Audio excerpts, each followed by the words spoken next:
Hey guys, it's Talise. I am going to do a quick tutorial, which I've never done before, on how to resin your rocks. There are a few things that you're going to need.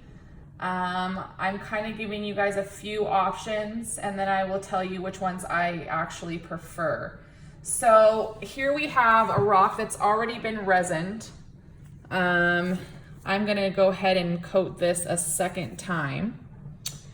And there is another one that I have not resined yet on a Santorini stone. I will be showing you guys both of these rocks how to resin. So let's start off with our base. I used to use these. There's two chopping mats in here from the dollar store. I used to use them, but I don't prefer them. They are an option. Resin gets left over on them and eventually they build up and end up sticking to the back of the rocks. So I, in turn, decided that freezer paper is the way to go for me, at least. I get this at a grocery store. It's 150 square foot, and I get it for about $6 to $7.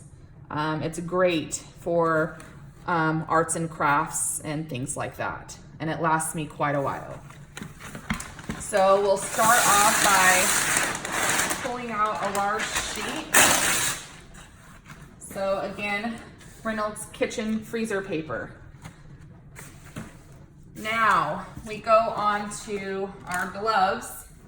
You definitely need any kind of rubber gloves I get them at Walmart. I don't know if they sell them at the dollar store, but I get 100 of them for about $7, and they last me quite a while as well. So we start off with that, our placemat, our gloves.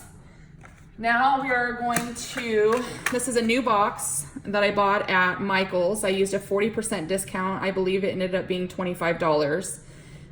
It's Envirotex Light. It comes with the instructions inside. You will learn along the way measurement if you're doing just rocks. It comes with two parts. One is the resin and one is the hardener. I've never used any other resin, so I will stick with this because I like the results. So we'll be using that. You can buy it at Hobby Lobby as well. They also have a 40% discount, and I believe you can buy it online, but I don't think there's any discounts there. Now, measuring where you're gonna put your resin.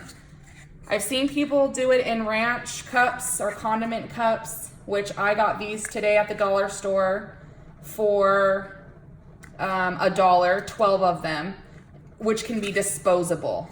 I don't use them, I don't prefer them. For bigger rocks and bigger quantities, I use a measuring cup for my 2-part resin, or a hard plastic ranch cup that I got at a restaurant.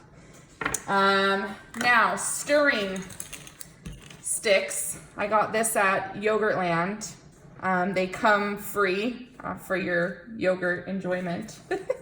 I prefer this. So I prefer this as my, to pour my resin in, and my stirring utensil is a plastic spoon. Some people prefer a popsicle stick, but also say that it causes more bubbles. I recently learned that the back of a paintbrush stick to stir is also efficient, and you get the same results. I've never tried the paintbrush. I've tried the stick, and I don't really mind it either or. I just found what I like are these two. So now with these two size rocks, I'm gonna do 1 spoonful of each. You wanna be kind of exact on your measurements. So some people prefer a teaspoon or a tablespoon to use, which would probably be for beginners an easier route. So along the way, you kind of learn your own niche or your own way of doing things. So for this rock and this stone, I'm gonna do 1 part of each. So we open up our first part and we pour until it fills. So about this is what you're gonna get on your first pour. You pour it in, and I use my finger to get out all the excess probably.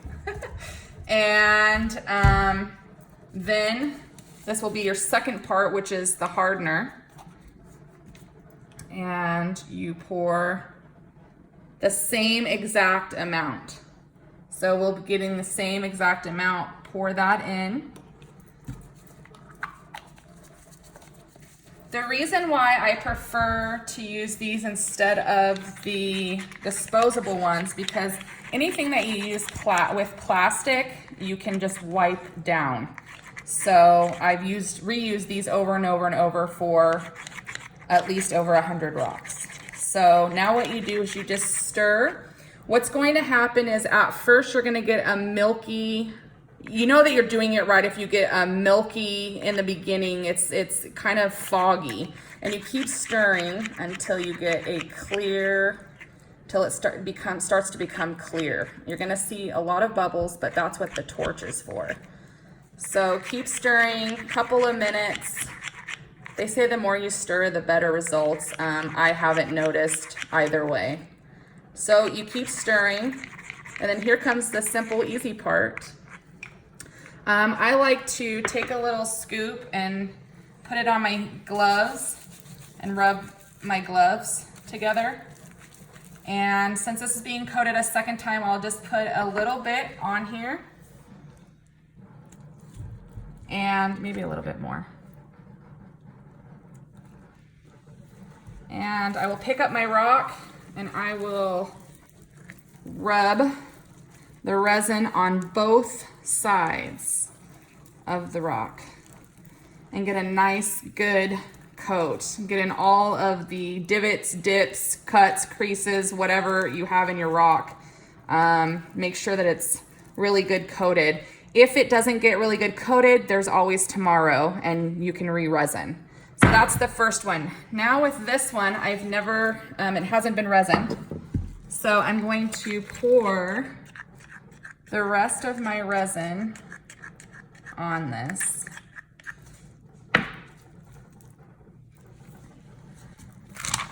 And same process. Rubbing all over the rock and the back side.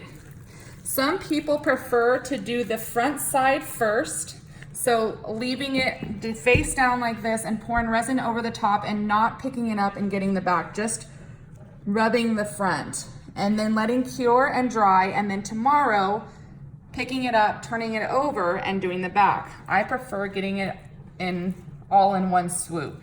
So there we have it. We have both rocks sealed, very quick and easy.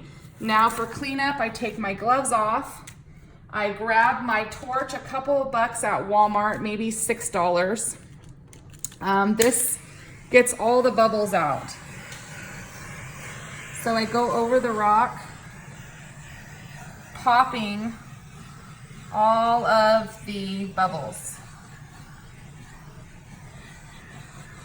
And then now it's just sit and wait. So I was telling you that I don't prefer the disposable. I pick this up, your spoon, your utensils, and it's a quick wipe down.